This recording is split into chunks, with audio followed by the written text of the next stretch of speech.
Stanford University. Okay, well, welcome to Stanford CS 193P, Developing Applications for iOS. This is lecture number 2, fall of 2017. So today I'm going to spend the first 15 or 20 minutes talking about Model View Controller, this design paradigm that I told you we always have to do when we develop for iOS. And then we're going to apply Model View Controller to our concentration app. So you're going to get to see the kind of the concepts first, then we'll get to see it in action. All right, Model View Controller, what is it? It's essentially a way we're going to divide up all the objects in our system into 3 camps, okay? Well, okay, one camp, this blue camp, is the model camp. That's a UI independent set of objects that is the what of your app. So for our concentration game, it's the part of our app that knows how to play concentration. Okay, it knows how to match cards, take them away, it knows when to flip cards, it knows all that stuff. It's all the kind of knowledge about the concentration game, but nothing about how it appears on screen. That is all part of the controller camp's responsibility. So the controller camp is the how, okay, how your concentration game appears on screen, right? So model is the what is your app about, and the controller is how it shows up on screen. And the view camp is your controller's minions, okay? These are very generic, usually, UI elements like UI button, the UI view controller even, UI label, all those kind of generic things, UI things that the controller has to communicate with the model to get your game, whatever is going on in your app, onto the UI, okay? So the view is generic minions of the controller. Okay, so those are the 3 camps. Now, MVC is really all about managing the communication between these camps, right? You put the objects in these camps and they have to kind of obey certain rules when they talk to each other. So I've drawn road signs up here. You see the little road signs that are kind of approximating what kind of communication is allowed between the various camps. And let's look at it all in detail. So the controller talking to the model, that's a fully dashed white line going in that direction. You can cross over anytime you want, big green arrow. The controller can talk to the model all at once. It has to be able to, because it is the controller's job to present this what the thing is to the user. So it has to be able to access the model. So that's a big old green arrow, and this is the controller talking to the model, okay? Pretty much unlimited communication to the model's publicly available functionality. What about this direction? Well, similarly here, its minions, the controller has to be able to control its minions. So it's pretty much a wide open green arrow that way as well. And you've already seen a green arrow from the controller to the view in our concentration. It was called an outlet, right? We had an outlet to the flip count label. And of course, we can talk to the flip count label and send anything we want to it to get it to say what we want in the UI. That is the controller's prerogative. So you can see the controller can talk to everybody pretty much all at once. Okay, what about some of the other kind of communication? What about the model talking directly to the view? Okay, that's pretty much impossible. Why is that impossible? 2 reasons. One, the model is UI independent, and the view only has UI things in it, so there's absolutely no way a UI independent thing could talk to such UI dependent things like the view. Another reason is that these view things are generic objects like a button or a slider. How could a button have any idea what a concentration game is about? No way. There's just no way it would know that. It's generic. So there's never any communication between these two. I never want to see you having any communication between these camps in any of your homeworks or whatever. That's why it's a double yellow line there. No crossing over. All right, that's an easy one. What about the view talking back to the controller? This is probably the most interesting of the communication pathways here. The view can speak to its controller. Of course, it kind of has to, like when a button is clicked or whatever. But when it communicates, this communication has to be blind and structured. It has to be blind because these are generic view objects. The UI button doesn't know anything about a concentration game controller, so when it's talking to the controller, it doesn't really know that it's a concentration game controller. And it's structured in that since we're going to have this communication going on, a generic object has to think a little bit ahead about how it might want to communicate with this controller object. So you already know one structured blind way for your view to communicate, and that's target action. Okay, when we control dragged and created the method touch card, okay, that's target action. And all that the controller has to do is kind of hang a target on itself. That is to say, creates the method like touch card. And then the UI button and other things, they can get this action, and every time the button is pressed, they just call the target. Okay, so this is a very, very simple kind of blind structured communication. But sometimes you need more complicated communication, like you have a more complicated generic view item, like let's say a scroll view. Okay, a scroll view is scrolling around on some image or something like that, and it might need to tell the controller, you know, I scrolled to the end. Am I allowed to scroll down here? Can I scroll vertically or horizontally? You know, it kind of wants to talk to the controller as it's working to do its job. And we do that with these kind of predefined methods that the scroll view defines as part of what's called its delegate. Okay?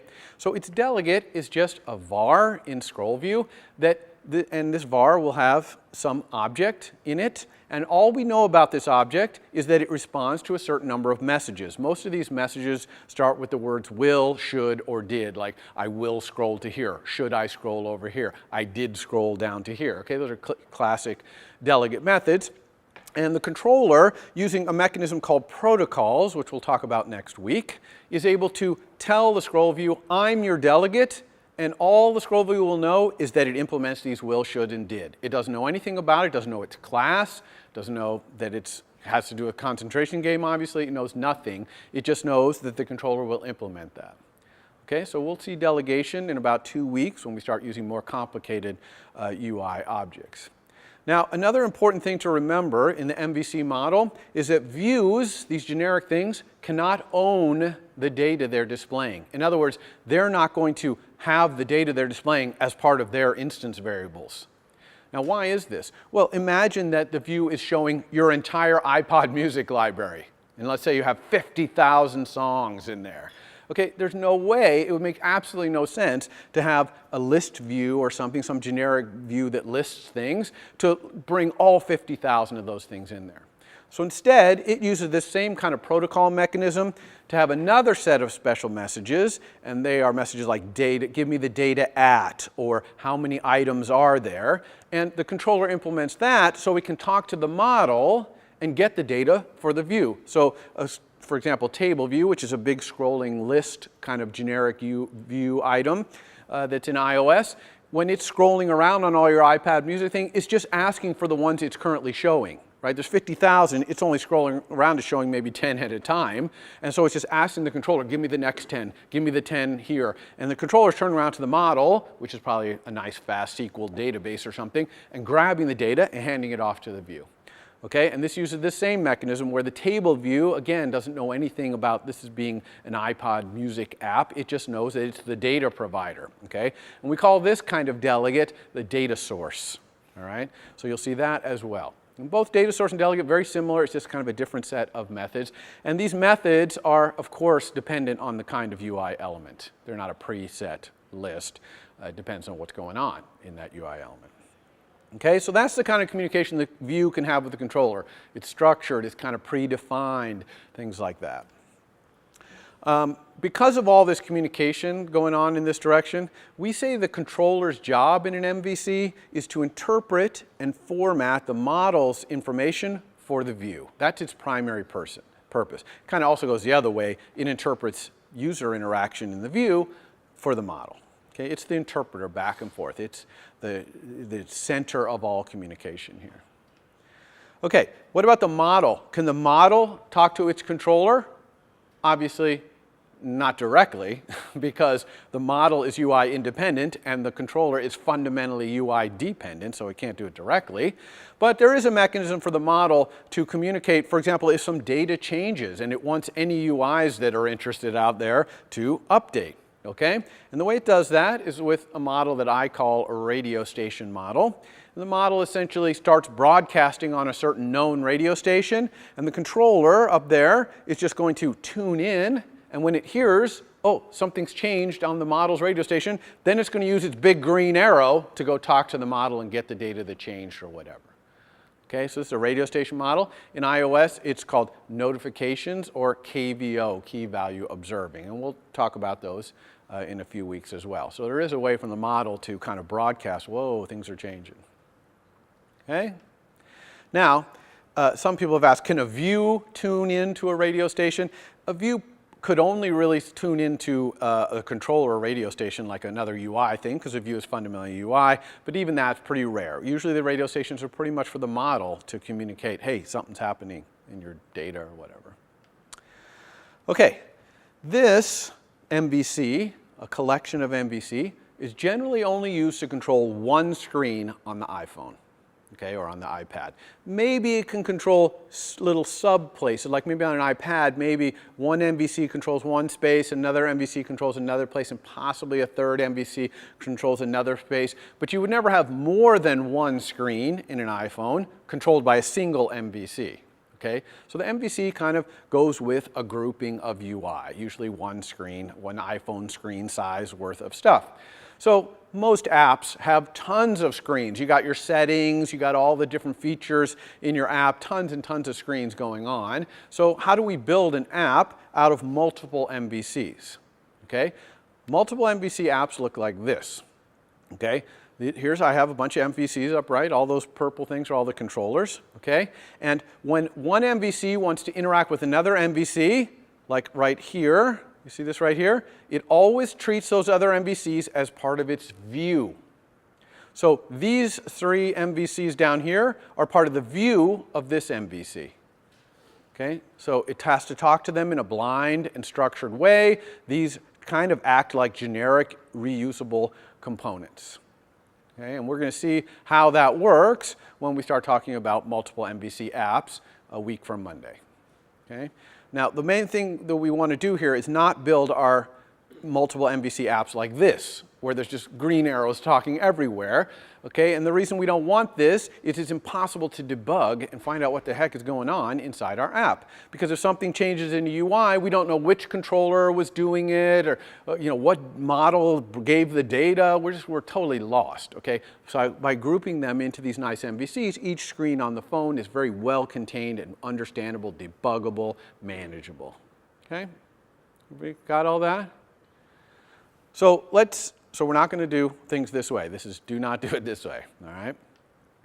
Okay, so the demo that I'm going to do, we're going to do our concentration game. I'm just going to create the model, and we're going to hook the model up into it. Along the way, we're going to learn all these other things. Again, this is a slide you go look at after the demo to make sure you learn these things. I won't get back to the slides, so once again, what's coming up, don't forget that Friday section at 11:30 on Friday about Xcode and debugging. And the next week, we're going to talk about Swift and some other iOS things, and we're going to do it all with the concentration app is a little bit like our demo land. I'll talk to you about something in some slides, then we'll go to concentration, and I'll show you how it actually looks. All right? Here we are, back exactly where we were at the end of Monday, right? We've got our view controller here. We're already along the way of MVC, okay? Right here in this storyboard, that's our V, our view. And right here, this is our C, our controller, okay? So this is our controller, and this is our view. So we need the M. So let's go make the M right now, right off the bat. So how do we make a new class or whatever? In Xcode, we go to File, New, File, okay? That's how you create a new Swift file or whatever. And when you do that, it's going to offer you a lot of different kinds of iOS files you want, but really these are the two that are most interesting. This is if you want to create a subclass of a Cocoa Touch class, of an iOS class, like a subclass of another view controller or something like that. But here we're talking about the model, non-UI, so we're going to pick just a blank, totally blank Swift file. This is asking the name. We always name the files that we are creating in Swift. We name it after the most important class that's going to be in that file. Now, I'm going to call my model, my main model class, concentration, okay, because it is the thing that implements the game concentration, so it deserves the name concentration. So that's what I'm going to call it. By the way, I'm not going to put it, you see this group? This is the top level project. You really want to put it in the folder one level down. It's the same folder where your view controller is. That's a better place to put it than at the top level there. It'll work if you put it in the top level, but it just looks nicer to put it down here. All right, so I'm going to create this Swift file. It creates it for us. So make it full screen here. Notice that all it says is import foundation, not import UI kit. This is not a UI file. Okay, this is the model, totally UI independent. So I'm going to make my class here. I'm going to call it concentration. Oops, sorry about that. Concentration, okay, is my class.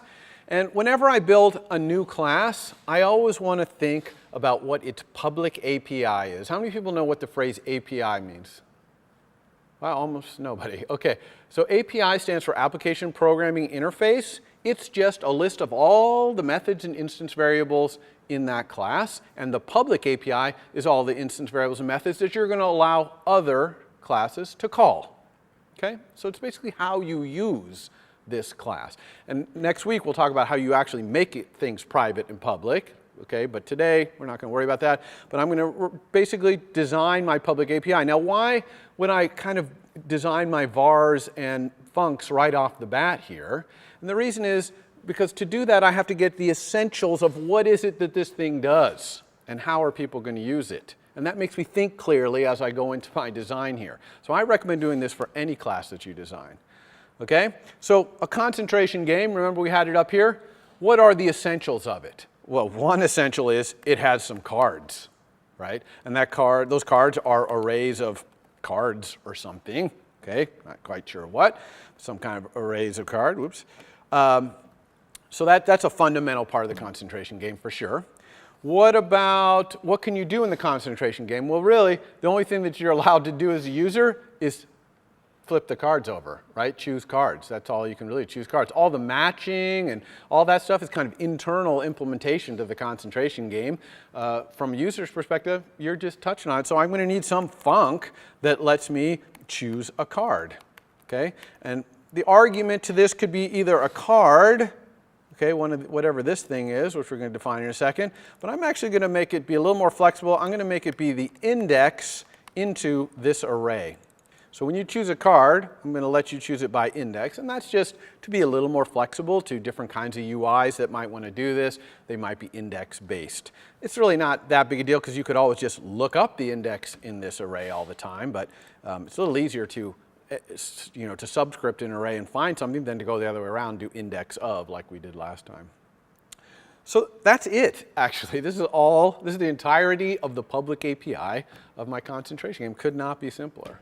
Now, the only thing here is we got to define Mr. Card. So we're going to go File, New, File, and create another Swift file. This one I'm going to call Card.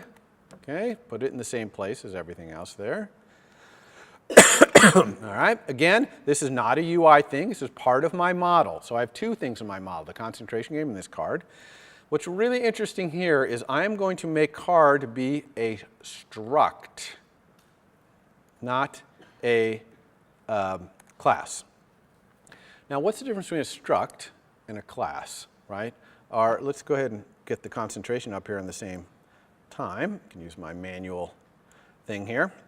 Okay, so we've got card on the left and structure on the right. One's a class, one's a struct. Now, in a lot of other languages like C, a struct is just kind of this little thing that holds a little bit of data. It's nothing really that big a deal. But in Swift, structs and classes are almost exactly the same. They have methods, they have vars, very, very similar, okay? So what is the difference between the two? There's two major differences. There's some minor differences we'll run across as we go here, but there's two major differences between a struct and a class. It's very important to understand this. Number one, structs, no inheritance, okay? So you have no inheritance in struct. That makes structs a little simpler because if you have inheritance, you have to kind of worry about all the things you're inheriting and what that might mean for you. A struct has no inheritance, so it's a little simpler than a class. Okay?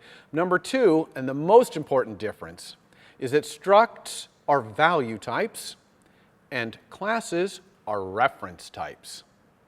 Okay? What does that mean? A value type, when you pass it as an argument, put it in an array, even assign it to another variable, it gets copied. Okay, this is very important to understand. It gets copied. And why is it so important that you understand this? Why don't you just avoid structs? Because you can't avoid structs in iOS. Arrays are structs, Ints are structs, strings are structs, dictionaries are structs, okay? These are all structs. When you pass them around in your code, they're getting constantly copied. Now you might be kind of like, whoa, wait a second, that is going to be incredibly inefficient. No, because Swift is super smart about when it passes these things around. It doesn't copy all the bits of all the things of the array when you pass it.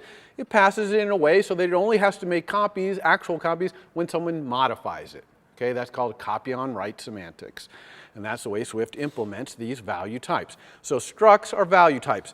Okay, classes are reference type. What's a reference type? That's what you're used to in other languages. The thing lives in the heap. You got pointers to it. When you pass it around, you're not passing the thing around. You're just passing pointers to it. And so you might have a whole bunch of code that has pointers to the same object. Okay, so you see the difference there? So structs are going to take some getting used to because you're not used to when you pass things, it makes a copy. Okay? But you're going to see it provides an awesome semantic that you can really use to your advantage. We're even going to see that here in a small way in our example, but you'll definitely start seeing it when you start using arrays and dictionaries and such stuff like that. Okay, struct card here. What does a card need? Well, same thing. Let's think about its essentials. Certainly a card can either be face up or not. So, and it probably always starts face down, let's say. A card can be matched or not. Probably starts out definitely unmatched.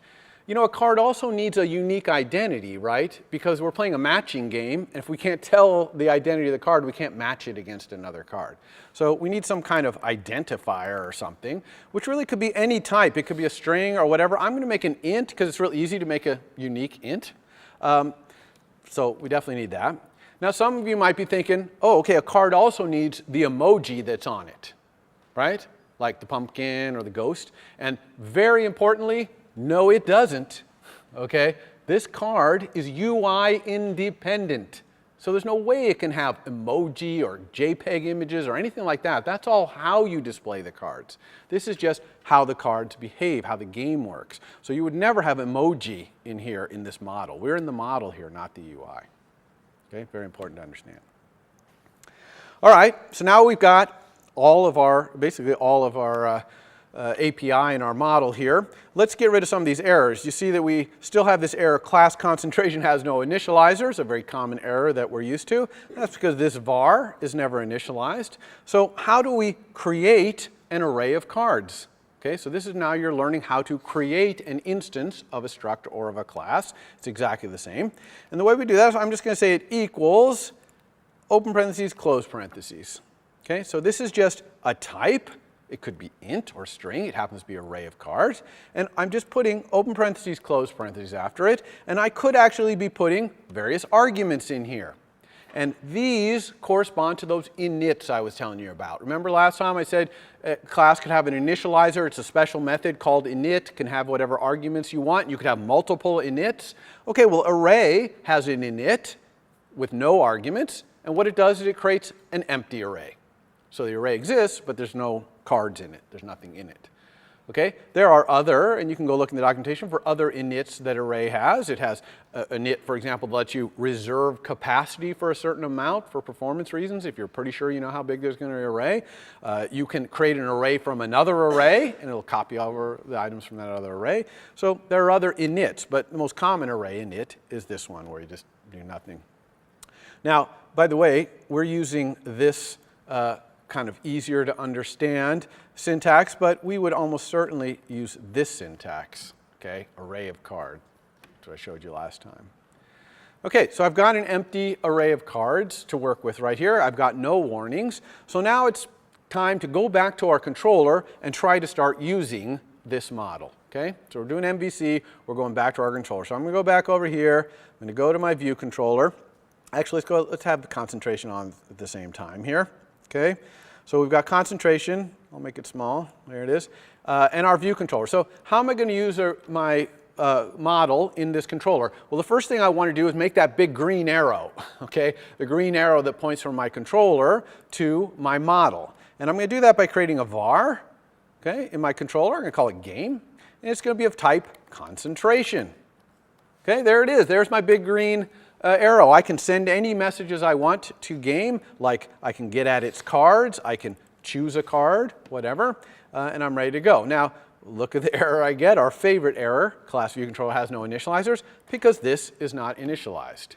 Okay, well, how are we going to initialize this? Let's see, we want to do something similar to what we did with this array over here. Let's try that. Let's do concentration. Okay, now, this is probably not going to work, right? Because we didn't create an init with no arguments for concentration, but it did work. Okay, how could this possibly work? Okay, well, the answer here is classes, and concentration is a class, get a free init with no arguments, as long as all of their vars are initialized. And this only has one var, it's initialized. So concentration got a free init. Woohoo, okay, we're initialized. We don't actually need this type. Remember why? Type inference. Obviously, Swift can figure out from that line of code the game is of type concentration. We don't need to put that in there. But this was fun and nice that we got this free initializer, but actually it's no good. It's not good enough. Because when we create a concentration game, we got to say how many cards there are. Because the concentration game has to kind of load up this array over here with all the cards that it's going to use. And we can't assume that a concentration game only has 12 cards like we had on the board, or only has 4 cards like our current UI here has. So we actually need to create our own init. Okay, so let's go, again, make some more space over here, and add an init to our concentration class, init. Now, again, we get to have any arguments we want, and what we need to create our game is we need to know the number of pairs of cards, and that's going to be an int. Okay? So this is the initializer that people are going to have to use to create a concentration game, because we need this. So how are we going to implement this init? Okay, we need to create this many pairs of cards and put them in here. Okay, so let's see. Let's try and create one card. Let card equals, maybe we'll get lucky and we can just say card. Okay, we got that worked for concentration. Ugh, it didn't work. Okay, why didn't that work? Because if you look over here to our card, let's bring up Mr. Card here. Okay, the card, okay, oh no, it has something that has to be initialized there. Card is a struct. Now, structs get a free initializer as well, but it's different than a class. So this is another difference between structs and classes. Struct, the free initializer they get, initializes all of their vars, even if they're already pre-initialized, like is, face up, and is match. Watch this. Okay, I'm going to just type card, open parentheses. I'm going to let Xcode show me the initializer, and you can see that it just initializes every single one. So I could do is face up, false, is matched, false. The identifier, I guess I'm going to have to make up some identifier for this thing to do it. So I could initialize a card like that, okay, because I get a free initializer. Classes never get this kind of free initializer. They don't get the free initializer where you can initialize all their vars. That's purely a struct thing. Okay? But this is bogus because these start out false, so why, when I'm initializing, do I have to say again they're false? So I want to get rid of those. And to get rid of those, I have to add an initializer here. So I'm going to have an initializer that just takes the identifier, which is an int, and then I want to set this identifier right here equal to this identifier right here. Okay, well, we got a couple of problems with that. With trying to do that. One is, this certainly can't be right. Identifier equals identifier, that's just weird. Okay? One thing also notice that in both of my inits, I didn't do an external name and an internal name. You notice that? I only did one, which means both the external name and the internal name is the same. So one thing I could do to fix that is make the internal name be different, like I, and then I could say identifier equals I. You see? This is the external name. Okay, I'm using it here when I call this init, and this is the internal name, which I'm using inside here, and now it knows that this identifier means that one. But you know what? This is kind of gross. First of all, I hate variable names like I. Okay, I is a bad variable name. I just don't want to have it here. But I can't really think of another one here that's any better than identifier. Okay, that identifier is a good name there. So I actually want it to be same internal name and external name. Now, inits are the one method that usually has the same internal name and external name. Okay? Most functions don't, but inits tend to. You don't have to, but they tend to. So now I'm back to saying this, okay, but it's not I can't really distinguish between these two. So how can I distinguish between these two? This is the parameter. This is my identifier on myself. Well, I can say self dot. Okay, so self dot means my identifier, this card's identifier. So now it knows we want this one. And so this one is this one. Okay? So that's kind of cool. We got out of having that going on. All right, so let's go back over here again. We're able to create one card. Great, worked good. But we have to specify the identifier for the card. So this really doesn't matter what the identifier is as long as it's unique. So I'm going to create a for loop. So pay attention, here's how you create a for loop in Swift. It's a little different than other languages. It starts out the same, okay, for identifier. This is just for some variable. But you don't say equals 0, less than 20, I++, okay, we don't do any of that. Instead, we use the word in, and then this right here can be anything in Swift that is a sequence. And a sequence in Swift means anything where you can start somewhere and go to the next one, go to the next one, go to the next one. And that's what a for loop does. It starts somewhere and it goes to the next one, and goes to the next one, goes to the next one. So what are some examples of sequences in Swift? Arrays. Okay, obviously array, you could start at the first element and go to the next one, go to the next one until you get to the end. String. A string is a sequence. First character, go to the next character, go to the next character, next character. Okay? The one I'm going to use here is a really cool sequence called a countable range. So a countable range is a range, in other words, it has a start and an end, and it's countable. In other words, it knows how to count through it and go to the next space. And there's special syntax in Swift because it's so common to want to make a countable range, and it goes like this. The start of the countable range, dot, dot, less than sign, which means from 0 up to, and not including, the number of pairs of cards. Okay, so this is a for loop that is going to go through. Why is that not cutting? I didn't select it, I guess. Cut, there we go, paste. It's going to go through the number of pairs of cards. Now, there's another kind of countable range creator here, which is dot, dot, dot. That means 0 to here, including this one. So here, if I wanted to use that one, I would say 1, dot, dot, dot, because I only want this many cards. Okay? So that makes a countable range. In fact, if you look at this thing's type, it'll be countable range. Okay, so now I'm going through and creating a card here, but I need another card. So I could say matching card equals the same thing, right? Create another card with the same identifier. Makes sense, right? Now I have 2 cards that match that I can add to my bunch of cards up here. I always need 2 cards that match. But you know what's amazing is I actually don't even need to do this right here. I can just do this. Okay? Because when you assign a struct, which card is a struct, to another variable, it copies it. Okay?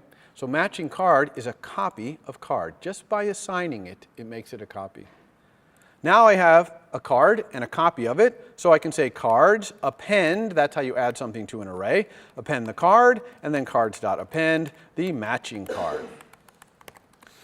Matching card. Okay, so now I've added these 2 matching cards to my array, and I'm going to do that number of pairs of cards times. Woohoo, I've got my cards. However, I don't even need this matching card. I can get rid of that and instead just say append card, because putting things in an array or taking them out also copies the card. Okay, so there are actually 3 cards involved here. This one I create, the copy that gets put in here, and another different copy that gets put here. Okay, so understand that when you pass these structs around, you're copying them. Now later, when we turn one of these cards face up, the copy will actually be a real copy and only one of them. So it's not a pointer to the same card in memory, it's actually 2 different cards. By the way, another cool way we can do this, different syntax, is I can say cards, which is an array of cards, plus equals another array of cards with those 2 cards in it. Okay, so plus equals works with arrays. You can add arrays together. And this, putting this card in this array and this card in this array, copies it. Okay, and then we put it in there. And in fact, this array also gets copied because array is a struct. All right, so we got that. This is all going quite well. The only thing I don't really like about this is it doesn't really seem right to me that the concentration game has to pick the identifiers for the cards. Because the concentration game does not care what the identifiers are. All it cares is that they're unique. So really, I don't want to do this. I want to get this out of here and have the card figure out its own unique identifier, right? There's no reason the card could just like pick 1,000,000,007, and that's its, as long as that's unique and it never gives out another card with 1,000,000,007, then it should be unique. Okay, so that's what I want to do. I want this init to not have to take this identifier. Okay, but if this init over here doesn't take the identifier, then we got to figure out how to create a unique identifier here. Okay, so how are we going to do that? Well, I'm going to teach you another cool Swift thing, which is I'm going to create a special kind of method. Okay, it's a static method. Okay, it says same syntax func, but it has static before it, and it's going to get a unique identifier. Okay, it's going to return an int that's going to be unique. And every time I call it, it's going to return me another unique identifier. It's just going to return some unique identifier. We're going to have to make it work. All right? Now, what is a static function all about? A static function is a function, even though it's in the card class, you can't send it to a card. Okay? A card does not understand this message. What understands this message is the type card. You send it to the type itself. So you can think of it as kind of like a global function, a utility function or something that's just tied to the type. Okay, does it make sense? You don't send it to a card. You can't ask a card for a unique identifier. You ask the card type. So, and that's what static means. So here, when I want to call this function, I send it to the type card dot get unique identifier. You see? That's getting it from the card type. Now, how am I going to implement this get unique identifier? Well, I'm going to have a static var, okay, because you can have those too. So that's a variable that's stored with the type, not with each individual card. Okay, these are stored with each individual card. This is stored with the type. And I'm going to call this my identifier factory. It's going to start out with equal to 0. And then in here, what I'm going to say is card.identifier factory plus equals 1. To make it a new unique identifier, and then I'm going to return card.identifier factory. So now I'm returning a unique, every time you call this, it makes a unique int, right? Because it starts at 0 and makes a unique each time. Now what's interesting is I don't really need to say card dot here because I'm in a static method, so I can access my static vars without the card dot. Okay? So that's kind of cool. So that's what I just want to take this little detour to show you how you can do these nice utility methods or whatever, utility vars on a type. Okay, so now let's go back over to our concentration over here because it's got a warning. Let's see what this warning is all about. It says immutable value identifier, this, was never used. It says consider replacing with underbar or removing it. Well, we can't remove it because it's the control variable of our for loop, but we can replace it with underbar. Underbar in Swift means kind of ignore this, or I don't really care what this is because I'm not going to use it. And we've actually used this before. You remember back over here in our view controller, touch card, its external name was underbar, which means don't give an external name when you call this. Because remember, touch card is kind of an Objective-C thing. This is target action. And so it didn't have external name. So we just said, hey, I don't want an external name. Similar kind of thing here in concentration. We're doing a for loop. We still want to do this many times, but we don't care what identifier it is because we don't use it in here anymore. Got that? Okay, the last thing we need to do here when we're initializing, it's kind of left to do, is to shuffle the cards. Okay, because if we don't shuffle the cards, then they're always going to be in the same order all the time. It'll be really easy to play the game. I'm going to leave that for your homework. Okay, your job is going to be to shuffle the cards there. Okay, and it's going to require you to understand again this value type, arrays or value types, etc. It's a pretty good exercise to do that. So I'm going to leave that for you. Okay, great. We've solved the whole initialization problem. So now we can go back over to our view controller over here. You can find it. There it is. Okay, and concentration right here needs to specify the number of pairs of cards. Awesome, number of pairs of cards. And what number do we put here? right? I guess we could put 4. We know we have 4 cards in our UI. But what if I went and add more buttons? Then I got to come back here and change this 4? Nah, that's really bad. Why don't we just count the number of card buttons? Remember, card buttons, all those buttons are in there. Card buttons.count. Okay, that's how many cards there are, and we'll just divide by 2. That makes sense? Let's see, you can see this a little better.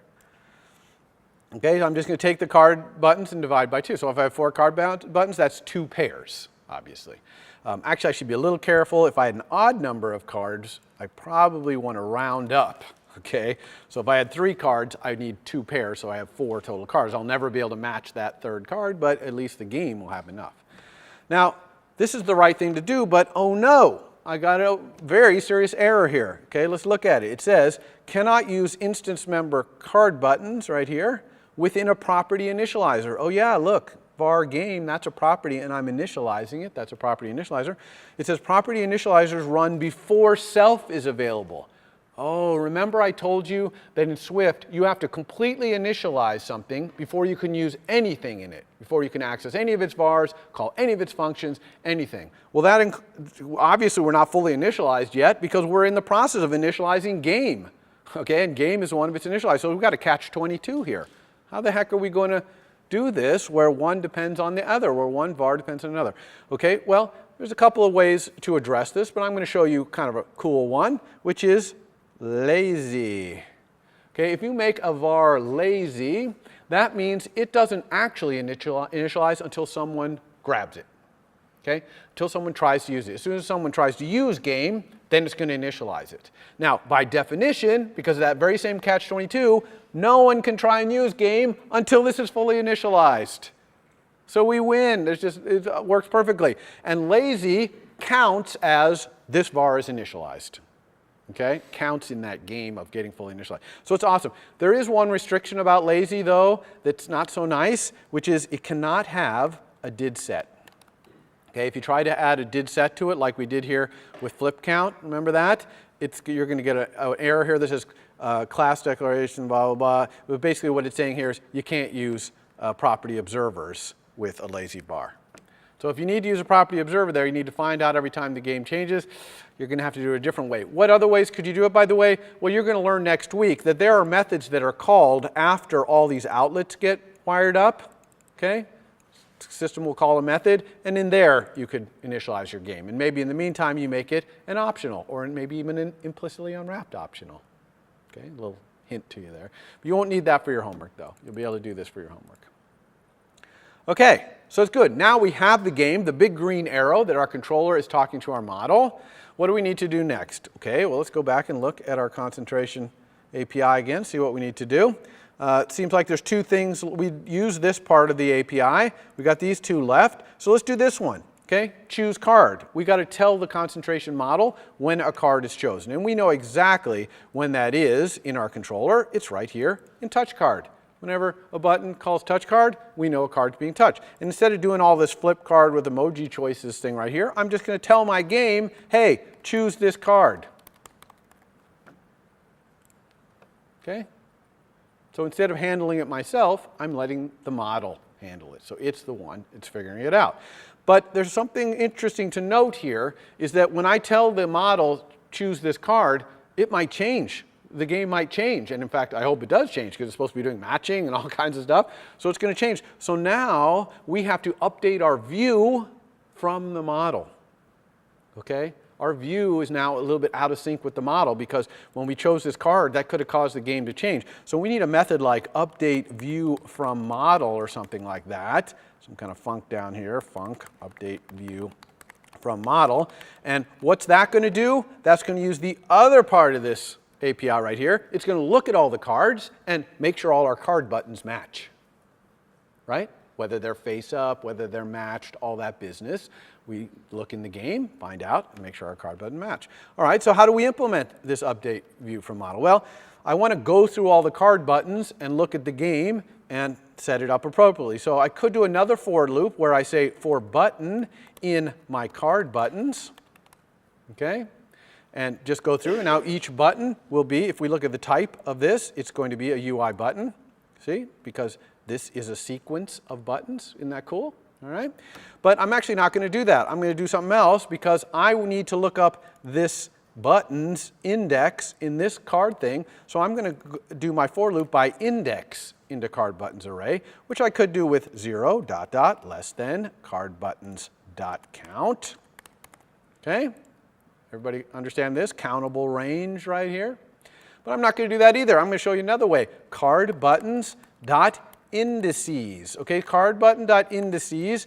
Indices is a method in array, okay, that returns you a countable range of all the indexes into the array. In fact, if I option click on indices, look at its type, countable range of int. Okay, so that's a kind of a cool way to go through all the indices. And now that I have the indices, I can say let button equal our card buttons at that index, and let the card equal the game's cards at that index. So this is awesome. I've got the button, I've got the card, I just have to make them match up. So I'm going to say if the card is face up, then I'm going to do my face up UI, which is what? That's this one, right? With the white background right there. So let's do that. Otherwise, else, if it's face down, I want the orange background thing right here. Put that there. And now I don't even need flip card. Let's get rid of flip card. Everybody see what I did there? I just made it so that the button matches the card. There's one other thing, by the way. Cards can be matched, right? They have is matched. Remember we put that in a card, is matched. So I need to handle that. And the way I'm going to do that is I'm going to make matched cards be clear, okay? So that I can't see them. If a card is matched, I'm just going to take it out of the UI by making its background be clear instead of orange when it's matched and face down. If it's matched and still faced up, I don't want it to be clear. I want people to see you got a match. But once it turns back face down and matched, I don't want it to show. So the way I'm going to do that is by doing this, card.isMatched, matched, question mark, either this thing or this. Does everyone know this question mark colon? We have it in C and other languages as well. So here, instead of orange, I want it to be clear. How do you get clear? Well, if you go to any color chooser, if you look at the bottom, it says opacity. That's how transparent the color is. So that's fully opaque, fully transparent. In other words, clear. Okay, so if the cards match, I'm going to make it clear. Now, there's one other error here. It's this. Emoji. Now, this emoji used to be something we grabbed out of this emoji choices based on the index and all that. Okay, I'm going to postpone implementing that here by calling a function emoji for card. Okay, this is going to be a function I'm going to do down here. Let's put this up a little so you can see it. Func emoji for card, which is a type card. It's going to return an emoji, and I'm going to return question mark for now. Okay, we're just going to return question mark. We're going to deal with taking these emoji choices up here. Okay. We're going to put these emoji choices, and eventually we're going to pick one of these emojis randomly and put it on the card. And actually I have a few more emojis here, a little more Halloween emojis. So we're going to pick one of these many emojis right here and put it on the card. But for now, I'm just going to do question mark because I really want to get back to my UI and make sure I haven't broken anything with all this MVC machinations, right? Okay, let's go back to our model and do something when a card is chosen. So all I'm going to do, eventually we've got to make it match, but all I'm going to do now is have the model flip the card over. The model's just going to flip the card over for now. So here we are in choose card in our model. And so I'm going to say if the card at that index is face up, then I'm going to set the card at that index to be is face up equals false. And else I'm going to make this true.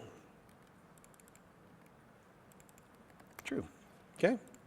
So I'm just going to flip the card over. Everyone believe me that that flips the card over? Yes? Okay, just going to, if it's face up, goes face down. If it's face down, face up. So that's it. So now when we run our app, there's no emoji, everything's going to be a question mark, but the card should flip over. Okay? And this is the entirety of our UI. Okay? Here's our controller. Okay? That's all there is. And here's our model over here, plus we have the card, which is just keeping track of is matched and doing the identifier, right? So let's take a look. Let's run this. Make sure we haven't broken anything. It's always nice when you make MVC and you divide it up, try to make your model just do something simple, just so you can make sure that your MVC is actually working. Okay? So here we go. Sure enough, it appears to be flipping these cards over. Okay? Excellent. So all we need, we have two things left to do. One, get emoji on these cards. Two, make it actually match. Okay, make it be a real game. One thing is a controller thing, the emoji. Another thing is the model thing. So let's go to our controller right here and do this emoji thing. Now, in teaching you and showing you this emoji thing, I'm going to show you and teach you how to use a dictionary. Okay, a dictionary in Swift, very important class. Does everyone know what a dictionary is? Like a hash table, right? It's just a data structure where you can look something up and get a value for a certain thing. So we're going to use a dictionary, and our dictionary looks like this. I'm going to call it emoji, and its type is going to be a dictionary. Now, dictionary is also a generic type like array, but you specify the type both of the key, which I'm going to have be an int because it's going to be a card identifier, and the value, which is a string, an emoji. Okay? So this emoji dictionary, I'm going to look up the card identifiers to get the emoji that goes on that card. Everybody got that? Got to understand that before we move on here. Okay? So how do I create one of these dictionaries? Well, exactly the same as I did with array. I'm just going to do open parentheses, close parentheses, which creates an empty dictionary. So this is a dictionary of ints mapped to strings, but it's empty. Now down here in emoji for card, I'm just going to look in this dictionary and get a card. So let's say let chosen emoji equal, and here's how you look something up in a dictionary. You say the name of the dictionary, open square bracket, the thing you want to look up. Okay, and this had better be an int because this is a dictionary that looks up ints and gives you back strings. And this is going to be a string, right? If I option click on this, is that going to be a string? Obviously not, or I wouldn't be asking that question. Let's see what this chosen emoji is. You'd think it would be a string. Oh, what is that? What type is that? Anyone want to venture? I heard it out there whispered, an optional. It returns an optional. Why is it returning an optional instead of returning a string? Well, of course, because when we look something up in a dictionary, it might not be in there.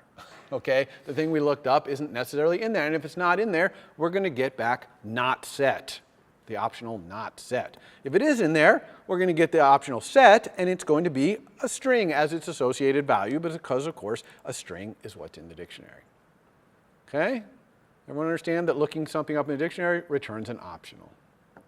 By the way, see this kind of thing? You know how we have that special array syntax, open square bracket, type that's in the array? We have the same thing for dictionary. It looks like this. Open square bracket, whoops, sorry, delete. Open square bracket, the key, colon, the value type. Okay? So that's dictionaries and strings are the most common things data structures we're using, so we have special syntax for both of them. So that's what a declaration of a dictionary. That's exactly the same as the thing I just blanked out. Dictionary, int, string. Okay. So we could, since we know this returns, this thing is an optional, we could do if let here, but I'm going to show you a different way to deal with optionals. So you know how to do exclamation point, which we definitely don't want to do here, because, for example, this dictionary starts out empty, so if we do exclamation point here, it's going to crash every time, so that's no good. And we could do if let, that would be safe, but I'm going to show you another way that we often deal with something that might be optional, is that we just check to see if this thing does not equal nil, then we can exclamation point it. Okay? I can return this thing exclamation point, and it's safe because I check to make sure it's not nil first. Right? So that's another way to deal with optionals. Just check and make sure it's not nil, and then you can exclamation point it. And then the else, I guess, if we can't find the emoji in the dictionary, we'll just return question mark. Okay? So we'll kind of give up and just show question marks.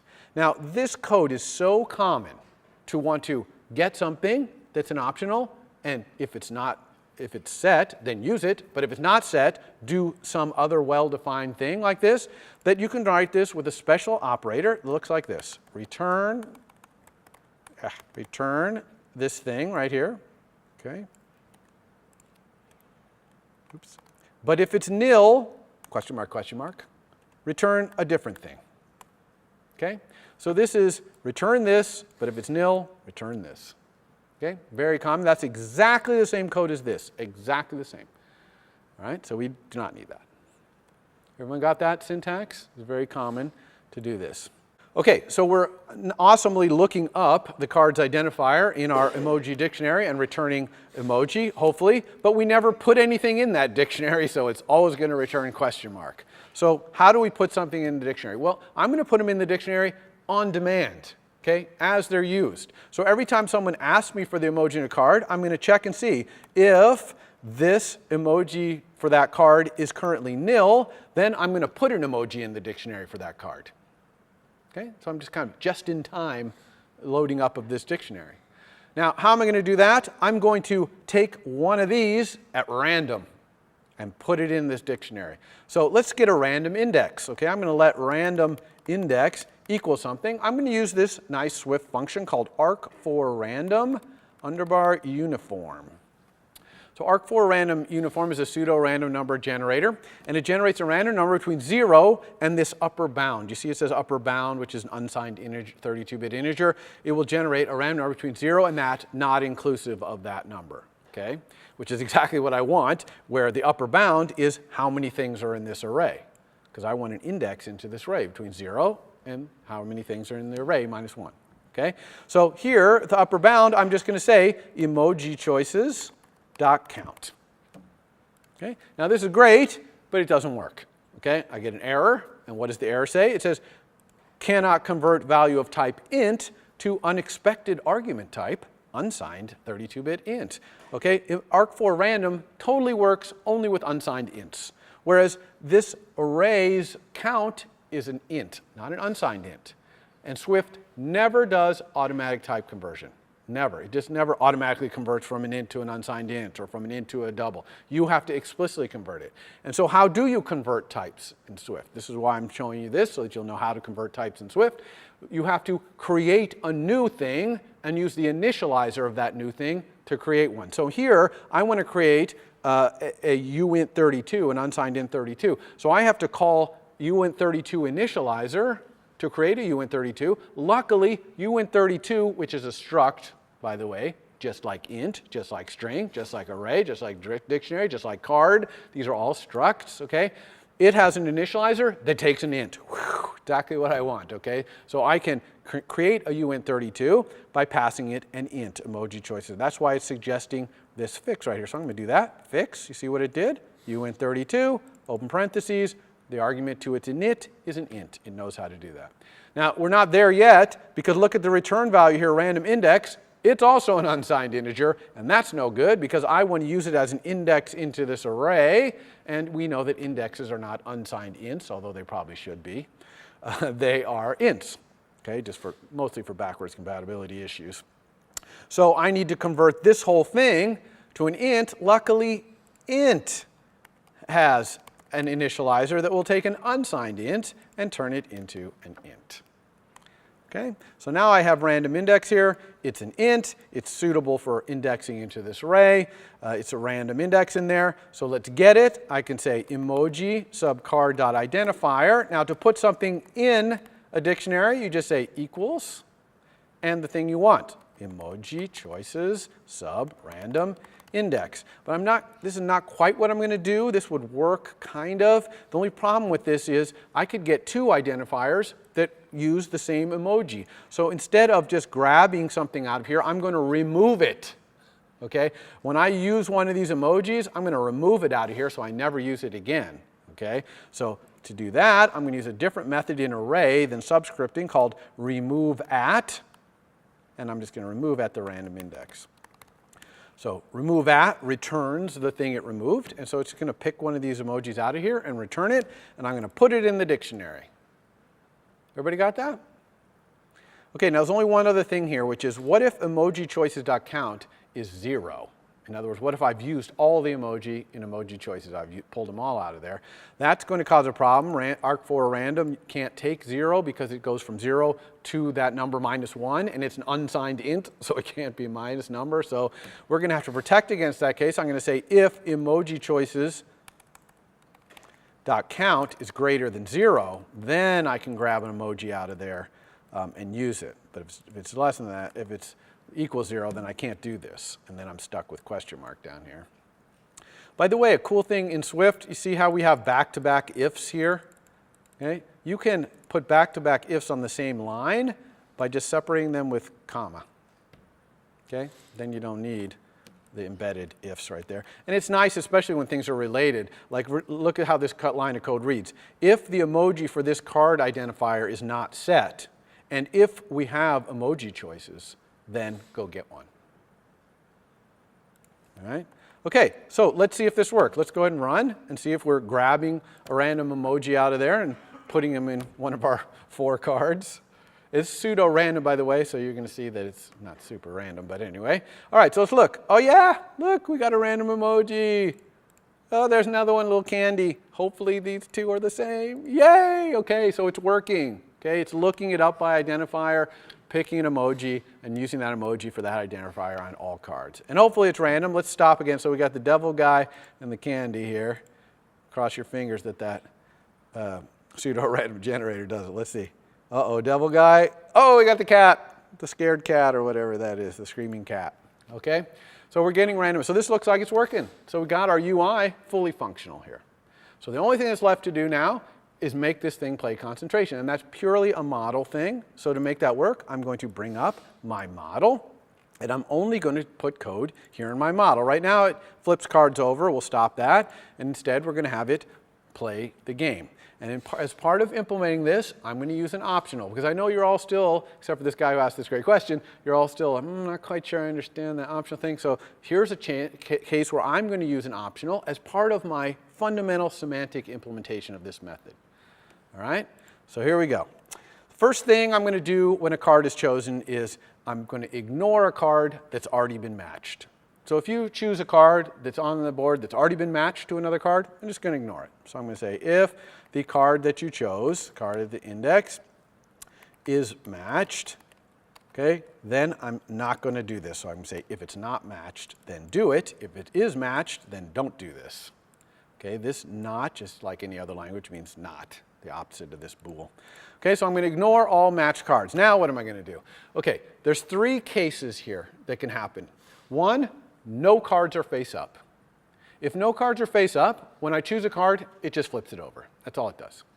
Another option is 2 cards are face up, either matching or not matching. If that's true, when I choose another card, it needs to flip those cards face down because I'm starting a new match now.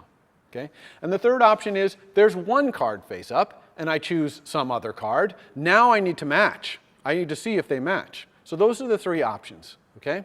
So I want to really keep track of the option where there's 1 card face up, because that's where I have to really do the work. I have to try and see if they match. So I'm going to create a var to keep track if there's 1 and only 1 card face up. I'm going to call it index of 1 and only face up card.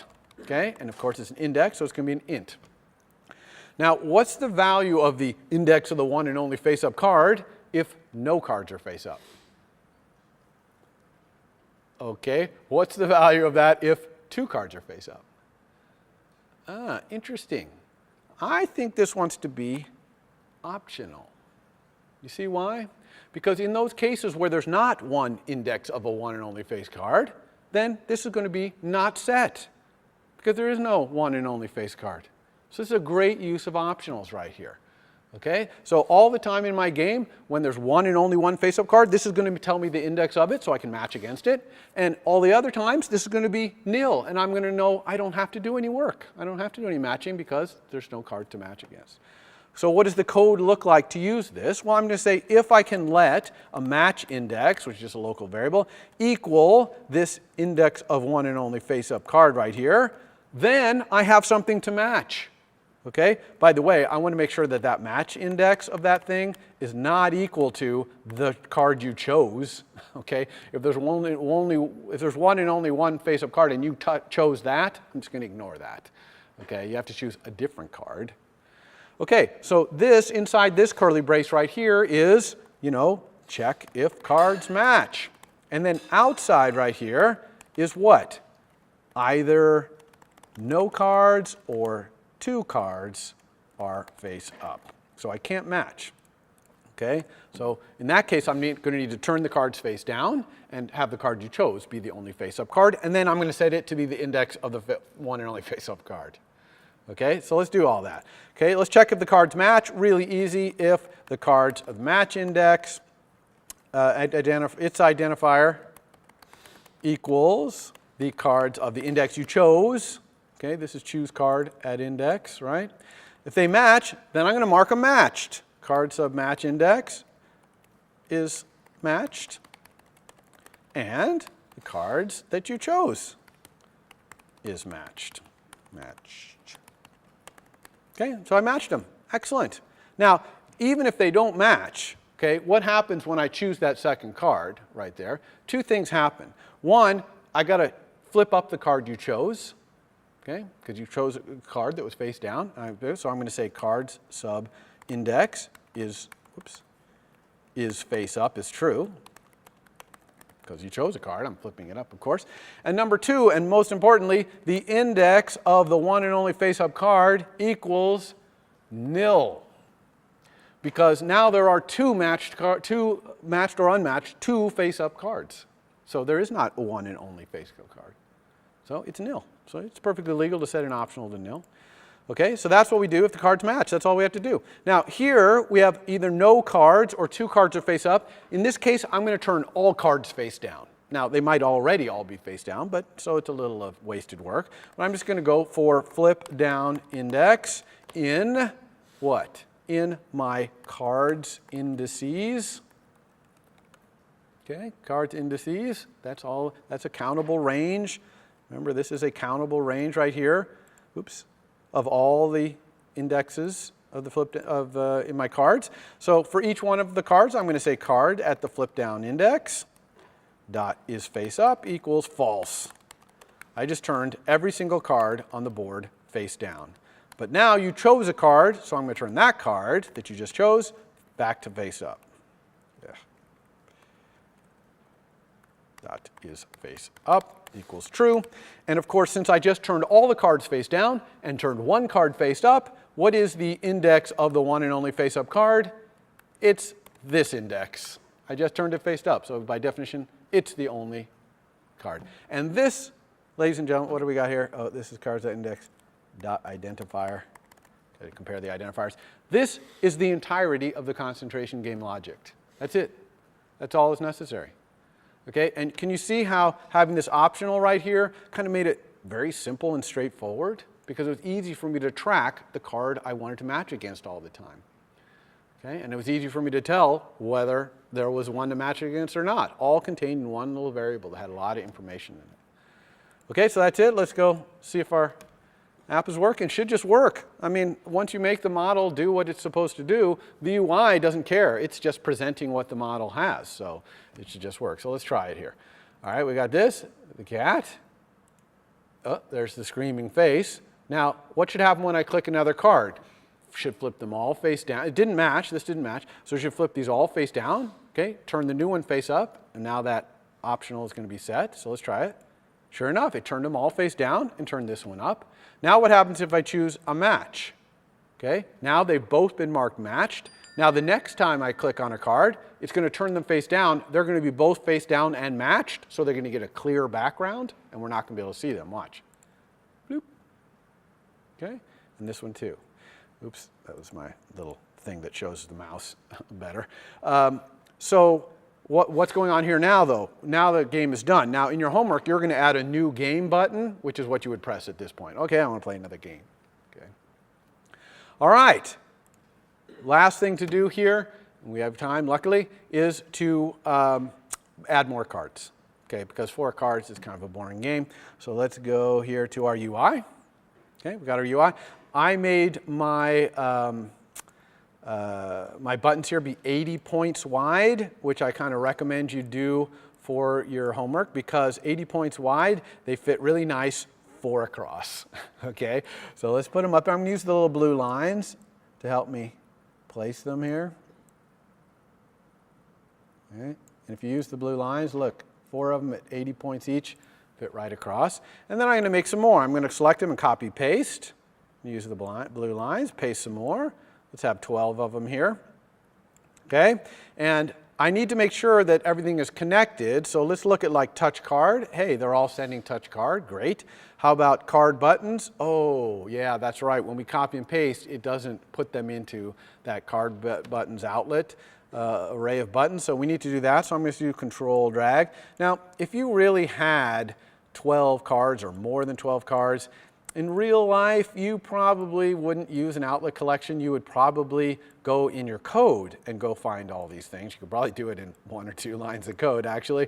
But you really haven't learned enough from me about how the view hierarchy works and all these things to do that. So for your homework, you're just going to have to be doing some control dragging like I am to hook them all up.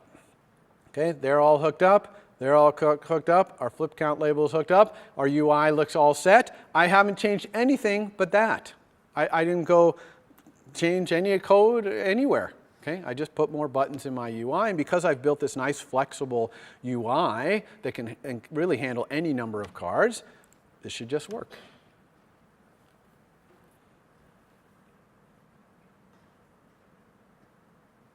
Okay, so here we go. Let's try. Okay, we got candy. Oh, apple, no match. Okay, let's try bat. No match. How about pumpkin? Okay, oh, candy. I think I remember candy. Was it maybe right here? Yes. Woohoo! We found the candy. It was right next to each other. Let's try something else. Okay, how about this one? Apple. No match. Oh, apple. Oh, this is a pretty easy game. I don't know why everyone thinks concentration is so hard. Look at that. Okay, all done. Okay, so why is this game so easy? Well, because you guys have not done your homework yet, which, if you remember, back here, concentration, we have this little to-do. To-do, by the way, is a special comment. If you look at the top line of your thing right here where it shows you which file you're choosing, it also shows you within that file all your methods and properties. And if you put //to-do, it shows up. See? Shuffle the cards. All right, see you on Monday. For more, please visit us at stanford.edu.